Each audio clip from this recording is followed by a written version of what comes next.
NSG commando আমরা অতি সম্প্রতি দেখেছি এ রাজ্যের সন্দেশখালিতে। এই যে এনএসজির ভূমিকা অনস্বীকার্য। যে কোনো জঙ্গি হানা বা কোনো সন্ত্রাসবাদী আক্রমণের মুখে এনএসজি কমান্ডোরা তাদের কার্যকারিতা আমরা বুঝতে পারি। মুম্বাই হানার সময় দেখেছি। তবে এই এনএসজি কবে গঠিত হয়েছিল আসুন সেই বিষয়ে আপনাদেরকে বলি। এনএসজি হচ্ছে ভারতীয় সেনার একটা অত্যন্ত গুরুত্বপূর্ণ উইং।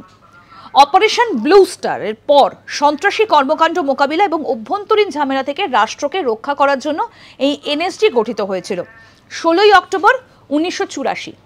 16ই অক্টোবর 1984 সালে অপারেশন ব্লু স্টারের পর এই এনএসজি গঠন করা হয়েছিল। ন্যাশনাল সিকিউরিটি গার্ড বা সাধারণভাবে ব্ল্যাক ক্যাটস হিসেবেও অভিহিত করা হয় এই এনএসজিকে। এটা ভারত সরকারের অধীনে একটা সন্ত্রাস বিরোধী ইউনিট। 16ই অক্টোবর 1984 সাল অপারেশন ব্লু স্টারের পর এই এনএসজি গঠন করা হয়েছিল এবং এনএসজি সম্পূর্ণরূপে ভারতীয় সেনাবাহিনী। এরকম আরও অনেক অজানা আপডেট পেতে দেখতে থাকুন আজ তাক বাংলার ইউটিউব চ্যানেল।